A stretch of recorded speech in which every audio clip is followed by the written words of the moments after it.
Inihain na ng House leaders ang ethics complaint laban kay Senator Laila de Lima sa Senado. Inikognay ng umano'y pagpigil ni de Lima sa kanyang dating driver na si Ronnie Dayan na dumalo sa pagdinig ng Kamara. Detalye sa report ni Marita Moahe sa pamamagitan ng telepono. Marita. Inihain na ni Justice Committee Chairman Reynaldo Mali ang ethics complaint laban kay Senator Laila de Lima dito sa Senado. Nasasaad sa 13 pahinang reklamo na nilabag ng Senadora ang Article 150 ng Revised Penal Code nang isnabi nito ang pagpapatawag sa kanya upang dumalo sa pagdinig ng Kongreso patungkol sa paglaganap ng ilegal na droga sa loob ng New Bilibid Prison. Malinaw umano na walang paggalang ang Senadora sa mababang kapulungan dahil sa ginawa nito. Samantala, pag-aaralan daw muna ni Soto ang reklamo. Matapos ito ay gagawa siya ng rekomendasyon sa komite at ibibigay niya ito sa mga kasama niya sa Ethics Committee. Maaari din daw pagharapin ang complainant at ang respondent, dagdag pa ni Soto. Ayon pa dito, hindi na issue dito ang jurisdiction dahil naganap umano ito sa panahong senador na si De Lima. Matatandang hindi natuloy ang pagdinig sana noong isang linggo ng Ethics Committee sa mga reklamo laban kay De Lima dahil ayon kay Senator Soto, aantayin na nila ang reklamong ihahain ng Kongreso upang maisabay na ito. Samantala, tumanggi naman si Senator Risa Ontiveros na magbigay ng komento tungkol dito hanggang sa hindi pa daw niya umano nababasa ang nasabing complaint. Ayon naman kay Senator Pancilo Lacson, depende sa ebidensya, depende sa investigasyon na gagawin ng Ethics Committee kung anong penalty ang maaaring maipataw sa Senadora. Patungkol naman sa pag-alis ni De Lima kamakailan sa bansa, sinabi ni Lacson na wala naman itong whole departure order, wala pang nakasampang kaso at wala ring arrest warrant kung kaya't wala siyang nakikitang mali tungkol dito. Nagbigay lamang ito ng isang advice kay De Lima na huwag niya sanang gagayahin ang ginawa ni Lacson noong nagtago ito sa ibang bansa. Mula dito sa Senado para sa PTV News, Marita Moahe. An ethics complaint was filed against Senator Laila de Lima for supposedly violating the rules of Congress when she advised her former driver and bodyguard, Ronnie Dayan, to skip a congressional inquiry. House leaders filed a complaint before the office of Majority Leader Vicente Soto III, who is the vice chairman of the Senate Committee on Ethics. Soto assured a fair probe on the ethics complaint filed by several House leaders against de Lima. Marita Moahe reports. House of Representatives Justice Committee Chairman Ray Umali formally lodged a protest with the Senate Ethics Committee against Senator Laila de Lima, who repeatedly refused to oblige to invitations by the House on a probe it conducted on the proliferation of drugs at the National Penitentiary during her time as Justice Secretary. Such deliberate snub, the 13-page complaint cited, was an outright rebuke and blatant disrespect to the House of Representatives as an institution. Senate Ethics Committee Chairperson Vicente Soto III said he will study the matter and make the appropriate recommendations to his colleagues and the committee. There will be no jurisdiction issues, he added, since the complaint is on the senator during her incumbency. Walang issue of jurisdiction dito. Malinaw na ang complaint habang senador siya. The complaint seeks to have the respondent, Senator de Lima, stripped of her elected post should the committee decide to put the issue to bed by votation with the necessary two-thirds number or 18 senators required. Senator Risa Ontiveros, one of de Lima's allies in the upper chamber, refused to comment and insisted to see and read the complaint first before making any pronouncements. Senator Ping Lacson clarified that the penalty on Senator de Lima hinged on the result and recommendations of the Ethics Committee and does not necessarily mean outright dismissal from the ranks. He added in a tone of levity that the embattled senator, who has been cleared to leave the country and is currently on 2 trips abroad, shouldn't do exactly what he did in 2010 when he split the local scene in the midst of an investigation and pulled off abroad for quite some time. For PTV News, Marita Moahe. Susunod na taon na didinggin ng Senate Ethics Committee ang reklamo ng House Committee on Justice laban kay Senadora Laila de Lima. Ito ay kaugnay ng pagpigil niya sa kanyang nakarelasyong si Ronnie Dayan na dumalo sa pagdinig ng Kamara sa droga sa Bilibid. Pagdating naman sa issue ng umano'y extrajudicial killing sa bansa, naging mainit ang debate sa pagitan ni Senador Richard Gordon at Sonny Trillanes nang ipresenta sa sesyon ang committee report tungkol dito. May news to go si Sandra Aguinaldo. Mismong si Congressman Reynaldo Umali, chairman ng House Committee on Justice, ang nagdala sa Senado ng ethics complaint ng Kamara laban kay Senadora Laila de Lima. Ang dokumentong may 13 pahina ang pagmumula ng investigasyon ng Senate Ethics Committee kay de Lima na kasalukuyang nasa ibang bansa para dumalo sa ilang official engagement. Ayon kay Umali, nakabase ang reklamo sa testimonyal sa Kamara ni Ronnie Dayan, ang dating driver bodyguard at dating karelasyon ni De Lima na sinabihan siya ng senadora na wag dumalo sa pagdinig ng Kamara. When she advised or induced Dayan to hide and not to attend the Senate or the House inquiry, we felt that she violated not only the rules but the law. Nauna nang sinabi ni De Lima na hindi niya inutusan si Dayan na huwag dumalo sa House hearing. Payo lang daw ang ibinigay niya rito. Ayon kay Senador Tito Soto, chairman ng Senate Ethics Committee, tinanggap ng Senado ang reklamo dahil malinaw ang kanilang jurisdiction dito. Magsasagawa raw sila ng pagdinig at mabibigyan ng pagkakataon si De Lima na ipresenta ang kanyang panig. Pero dahil magbe-break na ang Senado sa Miyerkules, sa Enero na ang pagdinig. A look at the complaint, determine the form and substance, then give the members a copy, and then after I have fully reviewed the complaint, then I will give my members a copy of my recommendations. The hearings, I doubt if we can conduct one before Christmas. Siguro after New Year na. Tiniyak din ni Soto na magiging patas sila. Ayaw naman sakyan ni Senador Panfilo Lacson ang pangamba ng ilan na baka hindi na bumalik sa bansa si De Lima. Bagamat biniro raw niya ito tungkol sa bagay na ito dahil na rin sa kanyang sariling karanasan, kung saan nangimab bansa si Lacson at hindi na-serve sa kanyang arrest warrant kaugnay sa Dacer Corbito murder case noong Administrasyong Arroyo. In jest, sabi ko lang sa kanya, bumalik ka ha, huwag mo akong gayahin. So sabi naman niya, hindi, babalik talaga ako dahil, harapin niya raw yung kaso. But that's her choice. Ipiniresenta naman ni Senador Richard Gordon sa plenaryo ang committee report kaugnay sa extrajudicial killing o EJK. Nakasaad sa report na hindi inutos ng gobyerno ang EJK at walang Davao Death Squad o DDS. Hindi rin pinaniwalaan ng komite ang testimonya ni Edgar Matobato tungkol sa DDS. Tumayo sa Senador Antonio Trillanes IV para sabihing may mahalagang sinabi si Matobato kaya di dapat ibasura ang testimonya nito. Sinabi rin niyang hindi pinakinggan ng komite ni Gordon ang Commission on Human Rights. That you have video recordings of admissions to include the campaign promise and actual policy pronouncements of President Duterte to kill Filipinos in this drug war. Inadmit na ito ni Mr. Duterte sa interviews na siya, totoo, may DDS, totoo, pumatay na siya ng tao. He admitted so many things. Pumaga, ano ba to? His words do not count? Just because you say it doesn't mean it's the truth. Just because you allege it doesn't mean it's the truth. You have to prove it. Evidence must be proven. Ilang beses itinigil ang sesyon dahil nagkakainitan ang dalawang senador. Hindi nagustuhan ni Trillanes na pinuna pa sa report ang ikinilos daw nila ni De Lima sa hearing. Hirit ni Trillanes, nagkaayos na sila ni Gordon kaya nagtataka siyang isinama pa ito sa report. Hindi tayo parang bata na maglulupis sa isang sulok at maghihiya. Spoiled brat ang tawag doon.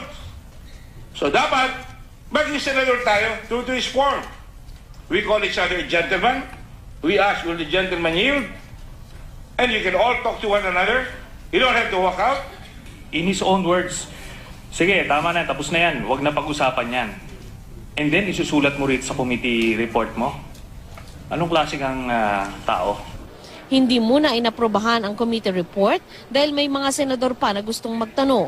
Ilang senador na rin ang nagsabing maghahain sila ng dissenting report kabilang sina De Lima, Trillanes at Senador Kiko Pangilinan. Sandra Aguinaldo, GMA News. Matobato. Kaya nagkagulo ng konti doon at yun nga, nag-walk out.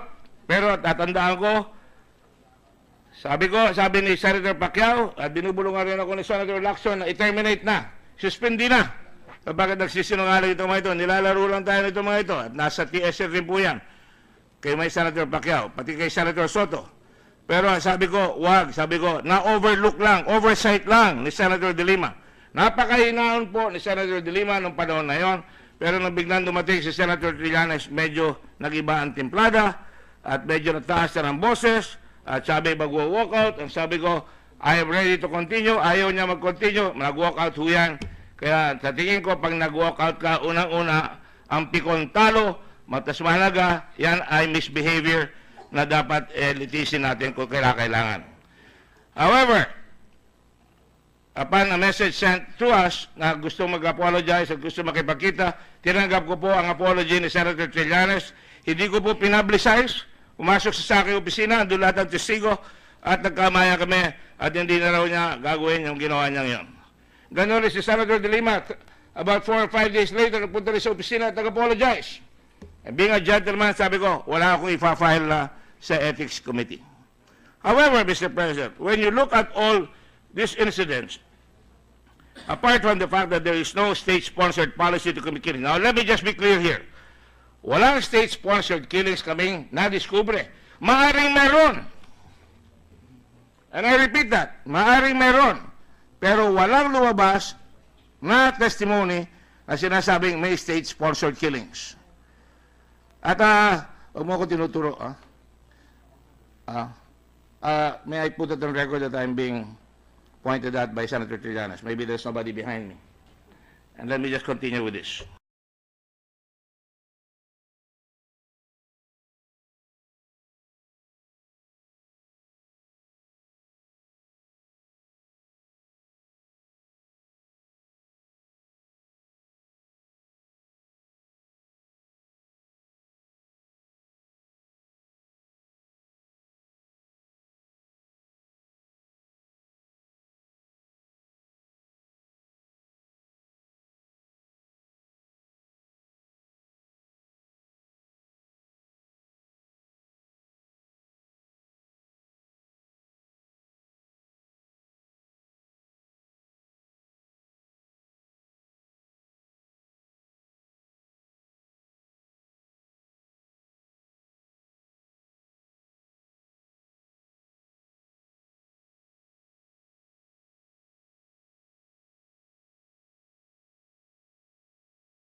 Yung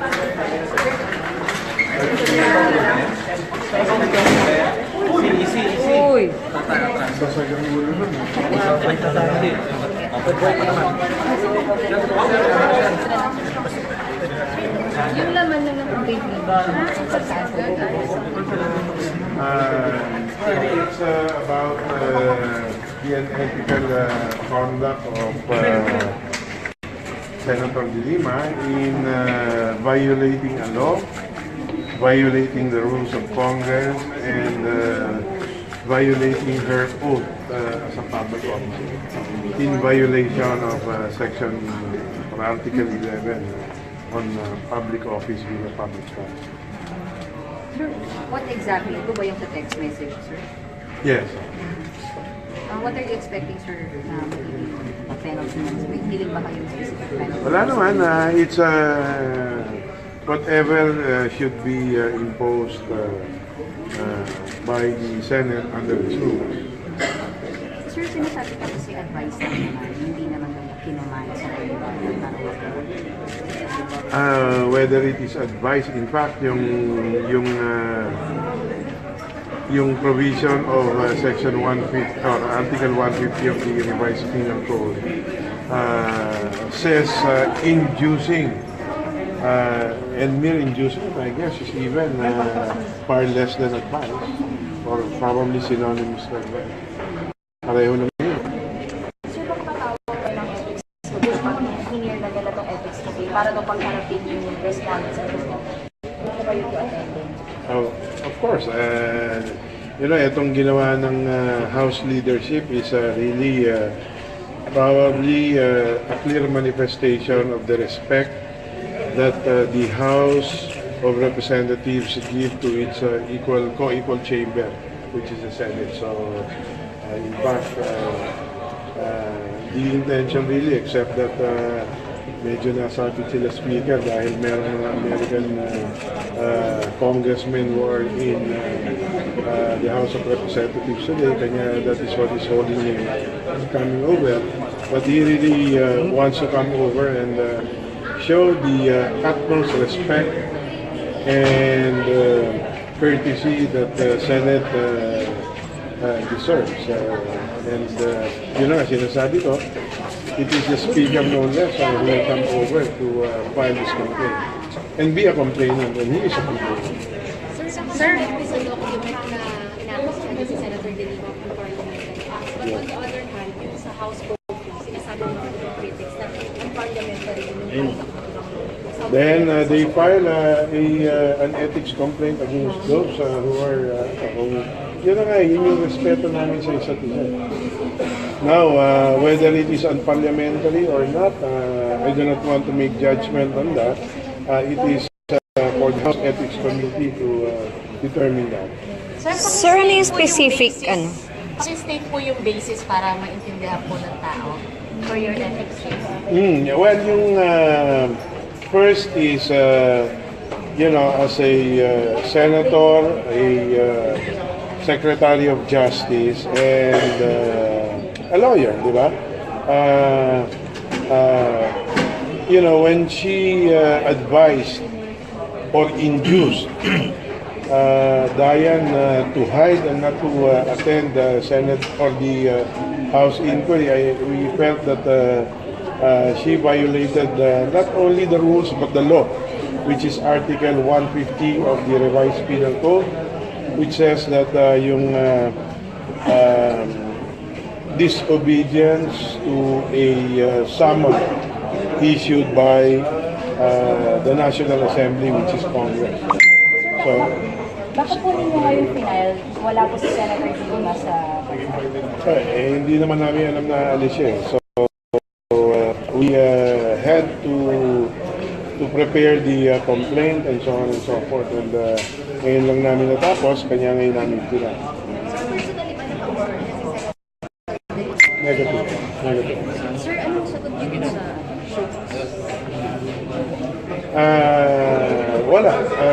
We don't know what the Senate did, and we, that is water under the bridge kasi we heard her say na she will not, she does not recognize House of Representatives. She will not answer it, and so what's the point? So baliwala na yon. Walang reply. Baliwala na yon, Congressman. Well, this is our next step, filing an ethics complaint and another filing a criminal complaint for violation of Article 150 before the Department of Justice. Sir, nasa Pilipinas? Sa amin na ngayon, pero we're just waiting for Congressman Ayon. So, darating pa sila? I hope so. Well, kung hindi man, baka bukas na siya. Anyway, we have a bycam tomorrow. Ano po yung hino-hope nyo na punishment for this? It's we will give the sound judgment of the senators, the ethics committee, and the Senate, the Senate at large. Sir, do you want her dismissed? Ang sa amin kasi dito is that we felt, the House felt offended by the disrespect on the House of Representatives. So, this is also one way of defining what interchamber courtesy covers or means. No? So this is our way of trying to enrich jurisprudence, define interchamber courtesy, and then ultimately give notice to anyone, including a senator, that the respect that is due the House of Representatives. So you want her dismissed, sir? We will leave it to the sound discretion of the Senate. Are you confident, sir, na magiging patas po yung ethics committee ng handling the committee? We will leave it to the sound discretion of the Senate. Okay? Sir, pero tagpapit pa po daw siya sa speaker kung di makakarating ngayon. Mukhang darating siya, kanya lang naho-hold back siya ng ano. May call pa. Merong courtesy call sa kanya yung mga American congressmen. Tapos tayo, guys. Tapos tayo. Tatlo kami. Speaker. Kasi binayolate yung institution. It's the disrespect to the institution. To the rules and to the Committee of Justice. So tatlong separate. Dito, lapit ka. Ayan yung ethics complaint against Secretary De Lima.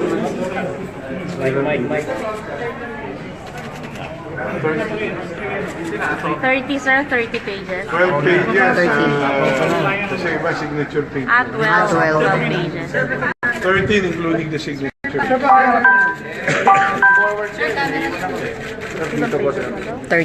12. Balik. Speaker, majority, and myself. Sir, paharap po dito.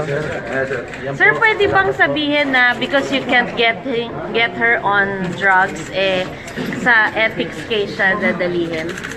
This is not about her. Incidental lang naman dito si Laila because she was Secretary of Justice at that time.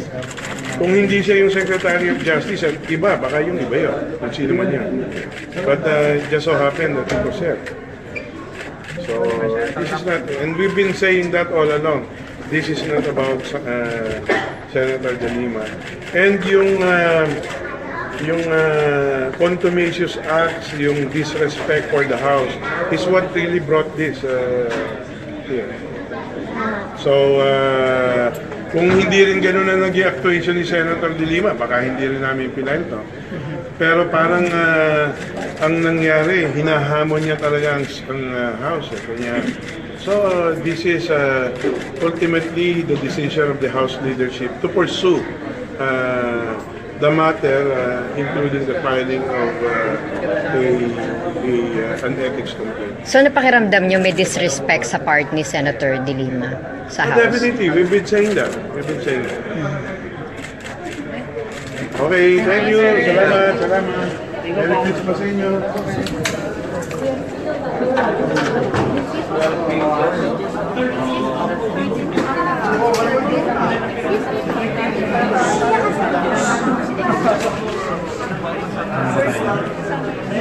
Hindi na tayo kasali.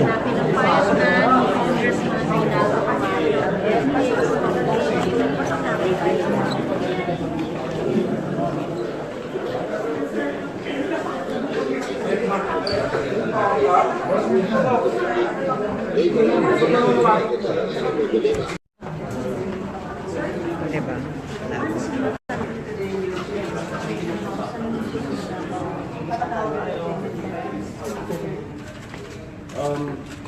Hindi. Review ko muna. And then I will give copies of the complaint to the other members. And then I will make a recommendation on what to do. So, not this week? After I have reviewed. So, possible na hindi na umabot within session days, sir, yung hearing? Next week? This week? This Last week. together. Mga next year na? Mga next year na? No, yung mga sinasabi ko na pwedeng gawin ko, magagawa ko this week. As a matter of fact, it can be extended up to next week.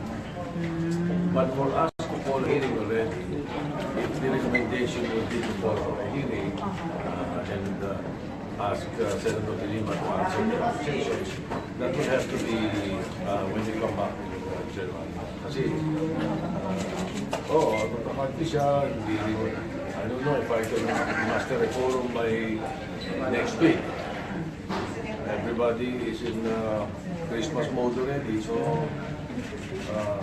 ako na lang mag-aaral sa committee ko kung anong magandang gawin, kung anong mga recommendation na ibibigay ko sa mga members natin. Sir, question pa ba kung may jurisdiction kayo? O yun, wala na, hindi niyo na pag-usapan kasi malinaw na? Oo, walang issue of jurisdiction dito. Malinaw na ang complaint habang sinaluse. So sir, first step, anong procedure, sir? Ano mo na i-determine kapag natanggap ko na yun?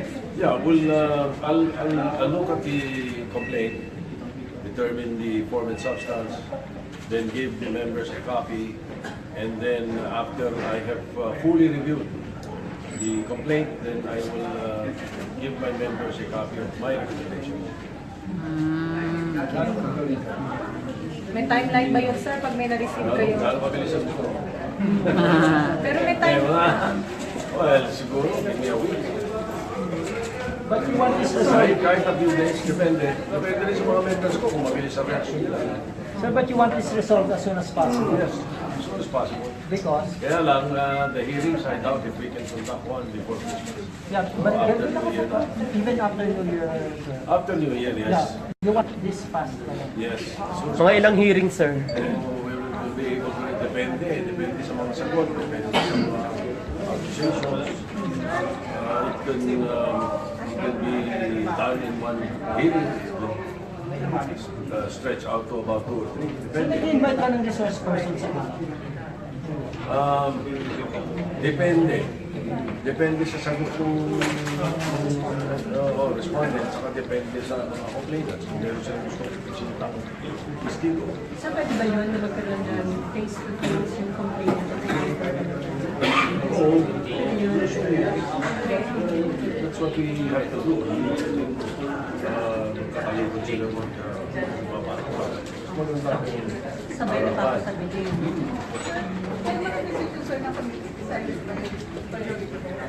Yes, of course. Usually, alam mo naman sa Senado, the chair comes up with my committee. The members sign in favor or not. Yan naman yun. It's brought out to the majority. Of all? Of all the senator? Tapos when just the senator, ilang, ano yung majority? 2/3? for expulsion, 2/3. Pero for I think a simple majority, if that is not the case, of condonation or dismissal. Sir, majority of the members, majority. It can go from dismissal of the case to expulsion, eh. Di ba? Ganun naman lahat ng complaints, eh. Majority of the members, sir, of the 7. Ang alam ko, pag-expulsion, kailangan mag-expulsion. Pagka-lower than that, majority lang. Plenary.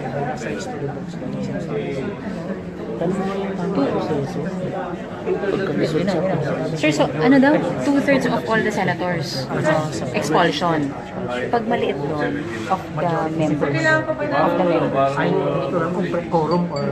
Sir, sorry, yung majority po kapag kunwari admonition lang. Majority of the members, which is majority of 7.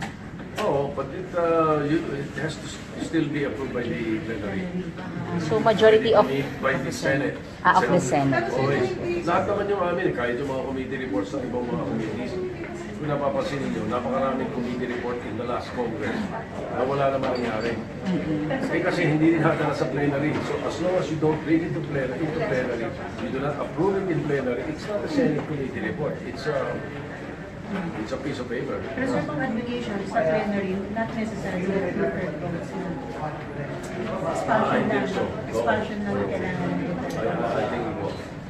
I'll have to review my rules on that. That's how I recall.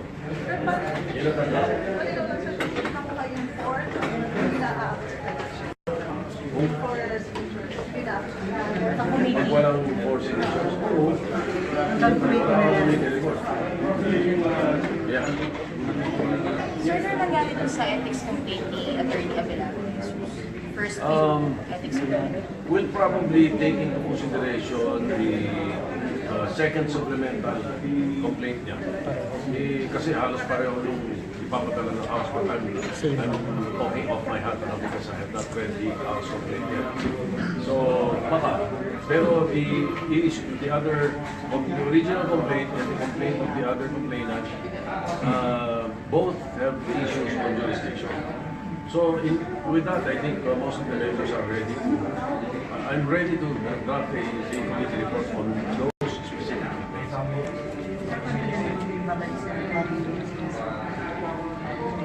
Oo, mayroon kaya isiting sa kasi kayo. Binibiro nga Sir, did you receive a word kung sila Congressman Farinas pa po yung... Yeah, they're coming over. I was on the phone with the majority leader of the House. Sir, what time? Sir, what time? Nihintay lang yung speaker, they're on the way. They'll probably be here around 3 o'clock. Here or... Here. I will probably receive them in the second floor office of the majority leader. Because I wanted Sana, the Senate President, to see them, but the Senate President is out. He has a meeting in Malacanang. So, anyway, it really will fall into the hands of the Committee on Ethics. So, sabi na rin. So, sa second floor sila, sir, magpa-file? Baka doon sa second floor. Tara na. Okay. Tara na. Alright, tara na. Tara na. Saan doon? Saan? May majority Si Senate President, Sino bang huligin? Sir, kailangan assurance, sir, na magiging fair ang ethics committee o given na yun? I've said that before. I will say it again. I will always be impartial. If you cannot be impartial and you're chairman of ethics, you better resign. Sir, pwede bang hindi pa indicative na possible vote for against the Lima yung botohan ng ma-oust siya as Justice Committee Chairman? That's a different story. Aanggulohan ng ibang gano'n yan, pero sa akin hindi. Because ibang ano yun eh. Ibang sitwasyon yun.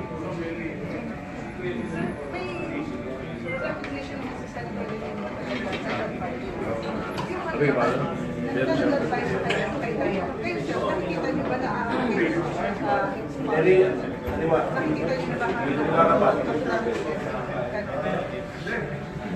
As I said, pagka yung mga ganyan, I'd rather not give my personal comment at this point. Kasi I will not be seen as impartial. yun nga, clarify ko lang, yung very face-to-face yung respondent and yung complainant, meaning haharap din sila sa House Speaker dito sa course of the hearing. Let's say in this case, it is the Speaker or Majority Leader Marinas, then we will invite them. And of course, we will invite Senator De Lima to answer their allegations. Sir, for the first ethics complaint, nag-file ba si Senator De Lima? Hindi pa, because we have not called her, we have not asked her to respond. Because we had to settle the issue of jurisdiction. That's why we did not ask her to respond. Okay.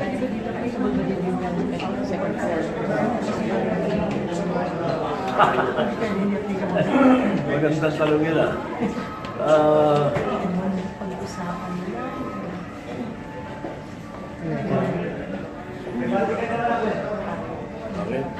Oras na may dinala kang issue sa committee, lalo na sa ethics. Sa matter of fact, even sa rules. May dinala kang issue, sinetel lang hindi sa committee, hindi magandang tingnan. Mas magandang isettle na kita ng publiko, kita ng mga ibang mga sektor. Mas maganda gano'n. Okay. Okay. Thank you.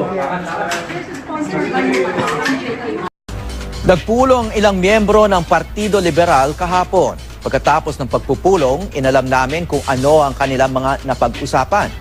Kabilang riyan ang kanilang magiging papel sa Administrasyong Duterte kasunod ng pag-alis sa gabinete ni Vice President Leni Robredo at kanilang paninindigan sa ilang issue tulad ng extrajudicial killings na anyay may circumstantial evidence na may basbas ng Estado. Narito po ang aming panayam kay Senador Francis Pangilinan, Pangulo ng Liberal Party. Ano nga ba ang papel ng Liberal Party ngayon? Para talakayin yan, kasama natin ang Pangulo ng Liberal Party, si Senator Francis Pangilinan. Magandang umaga po, Francis. Magandang umaga sa iyo, Maui.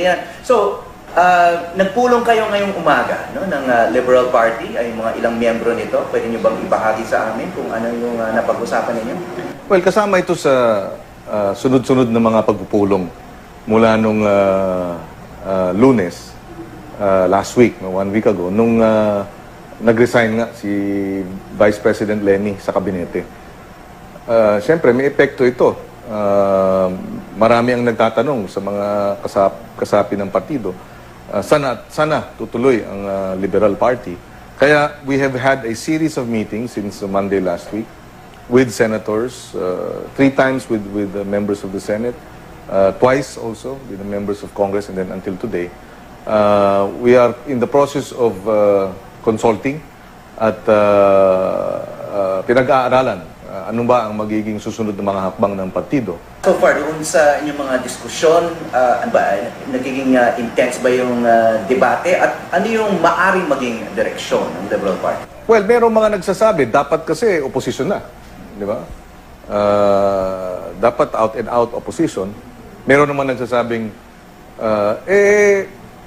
tinututulan naman natin lahat ng mga issue na palagay nating dapat tutulan. So bakit kinakailangan magkaroon pa ng bagong pangalan? Ika nga, super majority opposition. Pero sa usapin ng death penalty, maliwanag naman ang posisyon ng partido. Sa usapin ng extrajudicial killings, sa pagtutol sa Marcos burial, maliwanag naman ang posisyon ng partido. Tinututulan namin ng mariing yan. So yun ang debate ngayon. No? Pero sabi ko nga, status ko ngayon, pero baka next week, di natin alam, baka iba ng ang direksyon. Vice President Robredo has already said that part of her role now is to unify the opposition, give a voice to all of these opposition forces that are out there na sinasabi nga ng marami ay wala pang talagang malinaw na leader. Although sinabi rin niya, she will still take positions on issues and support the President and the administration pagpalagay niyang makakabuti rin sa ating bansa. I think what we need to do really is to strengthen, of course, yung position ng partido at ni Vice Presidente dun sa mga palagay nating mga issue na we have to call upon this administration. No? Nariyan talaga yan. Yung death penalty, talagang itinutulak yan ng administrasyon. Sa amin talagang kontra at tutol po tayo dyan on a matter of principle. Yung lowering the age of criminal liability sa mga bata, gusto nilang gawing 9 years old. Dyan, tutol din tayo dyan. So, will she eventually turn opposition? Posible yan. No? Pero palagay ko, we're taking this one step at a time. But on an issue-to-issue basis, maliwanag. We are not opposition for the sake of opposition. Recently, si Vice President Robredo raised the possibility na nakawin sa kanya yung kanyang posisyon, no, yung Vice Presidency. At ngayon, very recently, si Senator Trillanes, your colleague, has been talking about a conspiracy nga na pabilisin yung itong kaso na to para makaupo na si Bongbong Marcos doon at bilang protection din kay Pangulong Duterte kasi sinasabi ni Trillanes, people will hesitate to get rid of President Duterte kung nandun nakaupo si Bongbong out of fear of another Marcos presidency. I mean, how do you, ano yung reading niyo dito sa itong mga ganitong klaseng chess moves? Vice President Robredo herself raised this possibility. Well, I think kinakailangan maging vigilant. Kinakailangan we have to be vigilant and we have to be, on our guard. Maliwanag na ay cause for concern yung 9-5 ruling in favor of burial of Marcos in the libingin ng mga bayani. Ako, nagmarcha ako sa kalye nung 80s. Hindi ko maubos maisip paano nangyaring pumayag ang Supreme Court na siya ay dapat mailibing sa libingan ng mga bayani. Talagang it came as a shock. Of course, there were 5 who opposed it, but 9 said maaari or hindi nakialam, which led to the burial. No? So yan talagang kung dito sa usapin ng maliwanag na hindi dapat siya ilibing, at least from my point of view, nailibing, doon pa kaya sa mga legalist ng protesta sa eleksyon, etc. So there is this cause for concern. Plus, there is a protest, an active protest. And very clearly, ang kampo ni Bongbong Marcos ay talagang kumikilos sa social media at napapansin natin tuwing may issue at involved si Vice President Leni, lumalabas itong mga paninira, itong black propaganda sa social media na nung election pa lang naroon at dito sa drug war, maliwanag naman sa amin na ang solusyon po sa addiction, drug addiction, ay hindi patayin lahat ng addict. Kahit na saan natin tingnan sa palagay po namin, hindi tama ito. There has to be a more holistic approach to the problem of drug abuse. We support the effort, we support an effort to really address the drug menace, but it has to be holistic. It has to look at drug addicts as needing medical help rather than looking at them as criminals. Kasi may mga nagsasabi, gusto namin pabagsakin.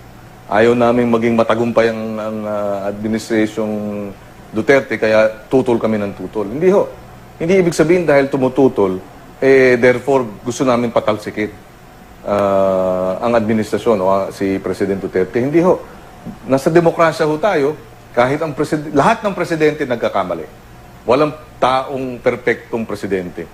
Pero ano yung reaction niyo doon sa pag sinasabing dilaw? Do you feel like personally referred to? Well, kayo ba yun talaga? Ang sinabi ko nga, tama na yung TARDS. Dapat ngayon PARDS, tsaka MARDS, di ba? Tapos na yung kampanya I can understand sa kalagitnaan ng kampanya, mainit, nagiging emotional. No? So therefore, nagkakaroon ng ganitong mga tawagan ng pangalan, name calling, pag-iinsulto na dapat sana wala, no? Pero hindi naman mapipigil yun, lalo na sa kainitan ng kampanya. Pero tapos na yung eleksyon. Di ba? Tama na yung name calling. Wala na yung TARDS. Dapat PARDS. Tapos tingnan natin paano, lahat naman tayo, pwede namang hindi kailangang magmurahan at mag-insulto pag tayo hindi nagkakasundo. Di ba? Parang sa pamilya. Sa pamilya, pag may tampuhan, mumurahin mo ba? Duduruin mo ba? Makikipag-away ka ba? Sisirain mo ba yung puri nung kapatid mo o yung nanay o tatay mo? Hindi, di ba? Kumusta si dating Pangulong Aquino naman. May lumalabas pa siyang papel ngayon sa inyong partido? Well, technically, hindi pa ito formalize, pero pagka ganyang dating Pangulo, usually yan chairman emeritus ng partido. So, may role pa ang ating dating Pangulo. Ang kanyang karanasan, malawak, di ba, at malalim sa usapin ng pamamahala at pamumuno bilang dating Pangulo at naging senador at kongresista. So, ang kanyang mga pananaw, mahalaga pa rin para sa atin sa partido. Si Senator Laila de Lima naman, she's had the most frequent opposition voice so far. Pero to what extent is she coordinating with the Liberal Party on any of this? May basbas ba yung kanyang mga ginagawa at sinasabi ng Liberal Party? Merong ilang mga kilos na hindi namin alam doon sa umpisa. But we try to, as best to coordinate. And we have regular meetings also. But having said that, kami naniniwala na dapat tama ang proseso para malaman ang katotohanan sa mga paratang na ito. Hindi tama yung pambabastos sa kanyang pagiging babae, no? At parang hindi tama yung ginawang pati yung kanyang personal na buhay ay parang paninirang puri na at hindi na. And we objected to that. We issued a statement and we felt this was unparliamentary, no, on the part of some of the members of Congress. Apart from that, naniniwala rin tayo na nasaan ang ebidensya? Andyan yung paratang. Pero yung ebidensya lumalabas, iba-iba. Alam mo, nung umpisa lahat ito, sabi ng Pangulo, I will destroy you. Alam mo, hindi ko pa naririnig sa halos 2 dekada kong pagiging national leader na sisira, you will destroy your detractor, no? Your critic, di ba? Demokrasya tayo, dapat meron tayong pagkilala na merong mga ibang punto de vista sa atin. Pangalawa, if I remember right, sabi niya, she embarrassed and shamed me. Dahil nga daw sa ginawa niya ng Human Rights Commission Chairman. Sabi ko, yung ba ang dahilan kaya ginagawa ito? Di ba? Parang hindi ata tama. Tsaka noon, wala pang usapin ng droga. Lumabas na lang yun pagkatapos. These are serious concerns that we are raising and therefore kinakailangan nating again, if we have to oppose and act as a check, we will do so. Itong Senate report naman, na galing doon sa committee chaired by Senator Gordon, na nagsasabing wala pang ebidensya na nagsasabi na nagpapatunay na state-sponsored itong extrajudicial killings. Pumirma kayo pero meron kayong parang caveat doon na I intend to dissent. Why did you sign this? So, I signed it with dissent because I'd like to submit a separate dissenting opinion on key points. For one, I think 6 hearings was insufficient. And it has been proven precisely by the subsequent turn of events. I conducted a hearing on rice smuggling in 2012. I had 11 hearings spanning August to December so that I could get a sense of precisely what's going on. In this case, there were only 6 hearings. So bakit ko sinasabing and sure enough, kulang. Kasi right after nangyari yung Albuera killing sa Mayor si Espinosa, pinatay. Nangyari yung riding in tandem na police chief sa Mindoro. Pinatay yung anti-crime crusader. So maraming later developments na mukhang kinakailangan din busisiin, which is now being done by another committee. But do you suspect that the extrajudicial killings, or many of them, have been state-sponsored? There is circumstantial evidence, because policemen are involved. But if we had more hearings, and I think we should have more hearings, then we would be able to firmly establish. But at the very least, and this is why, in this part I agree, that the state failed to prevent it from happening. Death penalty, makakalusot ba ito sa Senado? Kung bukas ang botohan, medyo mahihirapan kaming kontrahin. No? But we'll see. So sinasabi niyo kung bukas ang botohan. So in other words, the numbers are not in your favor now. It's too early to tell really, but ang sense ko is based on those who have filed their versions of the bill and public statements of a number of senators. It may be a close fight, but I think at this point, kung bukas ang bilangan, ang botohan, pabor sa reimposition ang mangyayari. But that will not stop us from doing our best to prevent its reimposition. Federalismo, anong pananaw niyo dyan? Dapat ba maging prioridad ng gobyerno? Alam mo, sa akin lang, there's so much uncertainty sa ngayon because ano ba talaga ang mangyayari? Ano ba ang patakaran? Ang sinasabi ngayon, iba naman ang sinasabi bukas. So I have my serious reservations about going through charter change. Kung ganito ang magiging one of the most important ways this can be done is by finally repealing the provisions if this uncertainty prevails and is pervasive, parang ang hirap mong malaman, ano ba dulo nitong federalismo na ito? Kasi ngayon sasabihin ganito, bukas iba na. So, parang we have to work on building confidence and trust in terms of tinkering with our fundamental law at this stage. Okay, sa nakaraang 5 buwan para sa inyo, ano yung pinakamalaking pagbabago? Well, itong peace talks, I think, isang malaking bagay yan dahil for the first time din, yung mga affiliated with the left are in government, have taken positions in the cabinet. So yan, malaking paradigm shifting yan, and we welcome that. I think a more balanced foreign policy is something that we still have to work on. I agree with building better relations with China, but of course not at the expense of making enemies of our other allies. Diba? I think hindi naman yan either or. We can actually do both. Yan, ang dating driver bodyguard at dating karelasyon ni De Lima na sinabihan siya ng senadora na huwag dumalo sa pagdinig ng Kamara.